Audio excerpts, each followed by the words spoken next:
देश के कानून मंत्री श्री रविशंकर प्रसाद जी, गुजरात के मुख्यमंत्री श्री विजय रूपाणी जी, सुप्रीम कोर्ट के justice MR. Shah ji, Gujarat high court के चीफ जस्टिस श्रीमान विक्रमनाथ जी, गुजरात सरकार के मंत्रीगण, गुजरात हाई कोर्ट के सभी सम्मानित जजेज, भारत के सॉलिसिटर जनरल भाई तुषार मेहता जी, एडवोकेट जनरल गुजरात श्री कमल त्रिवेदी जी, बार के सभी सम्मानित सदस्यगण, देवी और सज्जनों, गुजरात हाई कोर्ट की डायमंड जुबिली के इस अवसर पर आप सभी को बहुत बहुत बधाई।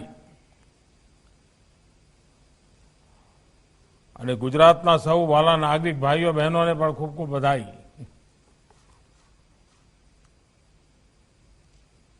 पिछले 60 वर्षों में अपनी कानूनी समझ, अपनी विद्वत्ता और बौद्धिकता से गुजरात हाई कोर्ट और बार दोनों ने ही एक विशिष्ट पहचान बनाई है। गुजरात हाई कोर्ट ने सत्य और न्याय के लिए जिस कर्तव्य निष्ठा से काम किया है, अपने संवैधानिक कर्तव्यों के लिए जो तत्परता दिखाई है, उसने भारतीय न्याय व्यवस्था और भारत के लोकतंत्र दोनों को ही मजबूत किया है। गुजरात हाई कोर्ट की इस अविस्मरणीय यात्रा की स्मृति में आज एक डाक टिकट जारी किया गया है। मैं इस अवसर पर न्याय जगत से जुड़े आप सभी महानुभावों को, गुजरात की जनता को अपनी शुभकामनाएं देता हूं। माननीय हमारे संविधान में लेजिस्लेचर, एग्जीक्यूटिव और जुडिशरी, उनको दी गई जिम्मेदारी हमारे संविधान के लिए प्राणवायु की तरह है। आज हर देशवासी पूरे संतोष से ये कह सकता है कि हमारी जुडिशरी ने, न्यायपालिका ने संविधान की प्राणवायु की सुरक्षा का अपना दायित्व पूरी दृढ़ता से निभाया है। हमारी जुडिशरी ने हमेशा संविधान की रचनात्मक और सकारात्मक व्याख्या करके खुद संविधान को भी मजबूत किया है। देशवासियों के अधिकारों की रक्षा हो, निजी स्वतंत्रता का प्रश्न हो, ऐसी परिस्थितियां रही हो जब देश हित को सर्वोच्च प्राथमिकता देनी हो, जुडिशरी ने अपने इन दायित्वों को समझा भी है और निभाया भी है। आप सभी भी भली भांति जानते हैं कि भारतीय समाज में रूल ऑफ लॉ सदियों से सभ्यता और सामाजिक ताने बाने का, हमारे संस्कार का आधार रहा है। हमारे प्राचीन ग्रंथों में कहा गया है, न्यायमूलम सुराज्यम स्यात्, यानी सुराज्य की जड़ ही न्याय में है, रूल ऑफ लॉ में है। ये विचार आदिकाल से हमारे संस्कारों का भी हिस्सा रहा है। इसी मंत्र ने हमारे स्वतंत्रता संग्राम को भी नैतिक ताकत दी और यही विचार हमारे संविधान निर्माताओं ने भी संविधान निर्माण के समय सबसे ऊपर रखा था। हमारे संविधान की प्रस्तावना रूल ऑफ लॉ के इसी संकल्प की अभिव्यक्ति है। आज हर एक देशवासी को गर्व है कि हमारे संविधान की इस भावना को, इन मूल्यों को हमारी न्यायपालिका ने निरंतर ऊर्जा दी है, दिशा दी है। न्यायपालिका के प्रति इस भरोसे ने हमारे सामान्य से सामान्य मानवी के मन में एक आत्मविश्वास जगाया है, सच्चाई के लिए खड़े होने की उसे ताकत दी है। और जब हम आजादी से अब तक देश की इस यात्रा में जुडिशरी के योगदान की चर्चा करते हैं तो इसमें बार के योगदान की चर्चा भी आवश्यक होती है। हमारी न्याय व्यवस्था की ये गौरवशाली इमारत बार के ही पिलर पर खड़ी है। दशकों से हमारे देश में बार और जुडिशरी मिलकर ही न्याय के मूलभूत उद्देश्यों को पूरा कर रहे हैं। हमारे संविधान ने न्याय की जो धारणा सामने रखी है, न्याय के जो आदर्श भारतीय संस्कारों का हिस्सा रहे हैं, वो न्याय हर भारतीय का अधिकार है। इसलिए ये जुडिशरी और सरकार दोनों का ही दायित्व है कि दुनिया के सबसे बड़े लोकतंत्र में वो मिलकर world class judicial system, justice system खड़ा करे। हमारा जस्टिस सिस्टम ऐसा होना चाहिए जो समाज के अंतिम पायदान पर खड़े व्यक्ति के लिए भी सुलभ हो, जहां हर व्यक्ति के लिए न्याय की गारंटी हो और समय से न्याय की गारंटी हो। आज न्यायपालिका की तरह ही सरकार भी इस दिशा में अपने कर्तव्यों को पूरा करने के लिए निरंतर प्रयास कर रही है।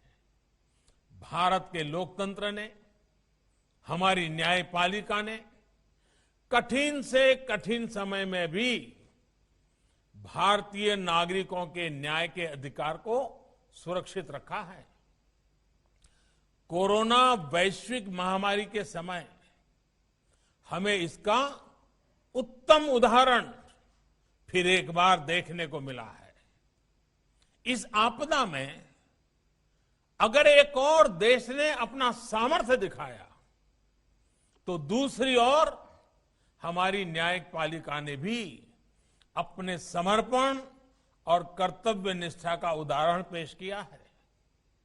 गुजरात हाईकोर्ट ने जिस तरह लॉकडाउन के शुरुआती दिनों में ही वीडियो कॉन्फ्रेंस से सुनवाई करना शुरू कर दिया, जिस तरह एसएमएस कॉल आउट, मुकदमों की ई फाइलिंग और ईमेल माय केस स्टेटस की सेवा शुरू की गई, कोर्ट के डिस्प्ले बोर्ड की यूट्यूब पर स्ट्रीमिंग शुरू की गई, हर दिन जजमेंट्स और ऑर्डर्स वेबसाइट पर अपलोड किए गए।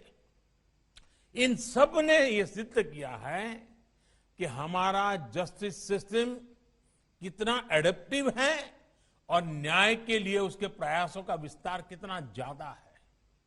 मुझे बताया गया है कि गुजरात हाईकोर्ट तो इस दौरान कोर्ट प्रोसीडिंग्स की लाइव स्ट्रीमिंग करने वाला भी पहला कोर्ट बना है और ओपन कोर्ट की जिस अवधारणा पर लंबे समय से चर्चा होती रही है उसे भी गुजरात हाईकोर्ट ने साकार करके दिखाया है। हमारे लिए ये संतोष का विषय है कि कानून मंत्रालय ने e courts integrated mission board project के तहत जो डिजिटल इंफ्रास्ट्रक्चर को खड़ा किया था, उसने इतने कम समय में हमारे कोर्ट्स को वर्चुअल कोर्ट के तौर पर काम करने में मदद की। डिजिटल इंडिया मिशन आज बहुत तेजी से हमारे जस्टिस सिस्टम को आधुनिक बना रहा है। आज देश में 18,000 से ज्यादा कोर्ट्स कंप्यूटराइज हो चुकी है। सुप्रीम कोर्ट से वीडियो कॉन्फ्रेंसिंग और टेली कॉन्फ्रेंसिंग को लीगल सैंक्टिटी मिलने के बाद से भी सभी अदालतों में ई प्रोसीडिंग में तेजी आई है। ये सुनकर हम सभी का गौरव बढ़ता है कि हमारा सुप्रीम कोर्ट खुद भी आज दुनिया में वीडियो कॉन्फ्रेंस के द्वारा सबसे ज्यादा सुनवाई करने वाला सुप्रीम कोर्ट बन गया है दुनिया में।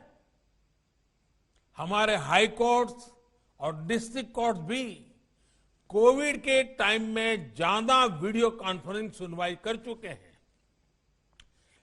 केसेस की ई फाइलिंग, इसकी सुविधा ने भी ईज ऑफ जस्टिस को एक नया आयाम दिया है। इसी तरह आज हमारी अदालतों में हर केस के लिए एक यूनिक आइडेंटिफिकेशन कोड और क्यूआर कोड दिया जा रहा है। इससे न केवल केस से जुड़ी हर जानकारी हासिल करने में आसानी हुई है, बल्कि इसने नेशनल जुडिशियल डेटा ग्रिड की भी एक प्रकार से मजबूत नींव रखी है। नेशनल जुडिशियल डेटा ग्रिड के जरिए लॉयर्स और लिटिगेंट्स केवल क्लिक मात्र से सभी केसेस और ऑर्डर्स देख सकते हैं। ये ईज ऑफ जस्टिस न केवल हमारे नागरिकों के ईज ऑफ लिविंग को बढ़ा रहा है, बल्कि इससे देश में ईज ऑफ डूइंग बिजनेस भी बढ़ा है। इससे विदेशी निवेशकों में ये भरोसा जगा है कि भारत में उनके न्यायिक अधिकार सुरक्षित रहेंगे। 2018 की अपनी डूइंग बिजनेस रिपोर्ट में वर्ल्ड बैंक ने भी नेशनल जुडिशियल डेटा ग्रिड की प्रशंसा की है। माननीय, आने वाले दिनों में भारत में ईज ऑफ जस्टिस और भी तेजी से बढ़े, इस दिशा में सुप्रीम कोर्ट की ई कमेटी एनआईसी के साथ मिलकर काम कर रही है। मजबूत सुरक्षा के साथ साथ क्लाउड बेस्ड इंफ्रास्ट्रक्चर जैसी सुविधाओं को शामिल करने पर काम हो रहा है। हमारे जस्टिस सिस्टम को फ्यूचर रेडी बनाने के लिए न्यायिक प्रक्रियाओं में आर्टिफिशियल इंटेलिजेंस के इस्तेमाल की संभावनाओं को भी, एआई की संभावनाओं को भी तलाशा जा रहा है। आर्टिफिशियल इंटेलिजेंस से जुडिशरी की एफिशिएंसी भी बढ़ेगी और स्पीड भी बढ़ेगी। इन प्रयासों में देश का आत्मनिर्भर भारत अभियान बड़ी भूमिका निभाने वाला है। आत्मनिर्भर भारत अभियान के तहत भारत के अपने वीडियो कॉन्फ्रेंसिंग प्लेटफॉर्म को भी प्रोत्साहित किया जा रहा है। देश में डिजिटल डिवाइड को कम करने के लिए, सामान्य लोगों की मदद के लिए हाई कोर्ट्स और डिस्ट्रिक्ट कोर्ट्स में ई सेवा केंद्र भी खोले जा रहे हैं। हम सभी ने देखा है कि महामारी के इस कठिन समय में ऑनलाइन ई लोक अदालत भी एक न्यू नॉर्मल बन गई है। संयोग से ये गुजरात ही था जहां 35-40 साल पहले जूनागढ़ में पहली लोक अदालत लगाई गई थी। आज ई लोक अदालत समयबद्ध और सुविधापूर्ण न्याय का एक बड़ा माध्यम बन रही है। देश के 24 राज्यों में अब तक लाखों मुकदमे ई लोक अदालतों के में आ चुके हैं और उनका निपटारा भी हो रहा है। यही गति, यही सुविधा और यही विश्वास आज हमारी न्यायिक व्यवस्था की मांग है। गुजरात एक और बात के लिए भी अपने योगदान के लिए गर्व करता रहा है। गुजरात पहला राज्य था जिसने इवनिंग कोर्ट की परंपरा शुरू की थी और गरीबों की भलाई के लिए अनेक इनिशिएटिव लिए थे। किसी भी समाज में नियमों और नीतियों की सार्थकता न्याय से ही होती है। न्याय से ही नागरिकों में निश्चिंतता आती है और एक निश्चिंत समाज ही प्रगति के बारे में सोचता है, संकल्प लेता है और पुरुषार्थ करके प्रगति की ओर बढ़ता है। मुझे विश्वास है कि हमारी न्यायपालिका से जुड़े आप सभी वरिष्ठ सदस्य हमारे संविधान की न्याय शक्ति को निरंतर सशक्त करते रहेंगे। न्याय की इसी शक्ति से हमारा देश आगे बढ़ेगा और आत्मनिर्भर भारत का सपना हम सब अपने प्रयत्नों से, अपने पुरुषार्थ से, हमारी सामूहिक शक्ति से, हमारी संकल्प शक्ति से, हमारी अविरत साधना से हम सिद्ध करके रहेंगे। इन्हीं शुभकामनाओं के साथ आप सभी को एक बार फिर डायमंड जुबिली की बहुत बहुत बधाई, अनेक अनेक शुभकामनाएं। आनंद थयो, આજે ઘણા બધાને મળવાનું થયું। અનેક જૂના મિત્રોના ચહેરા સ્ક્રીન પર જોઈ રહ્યો છું, લાંબા સમય પછી જોઈ રહ્યો છું। અનેક વડીલોના પણ આજે દર્શન થઈ રહ્યા છે। ખૂબ આનંદ થયો બધાને દૂર દૂરથી પણ મળીને। ખૂબ ખૂબ ધન્યવાદ।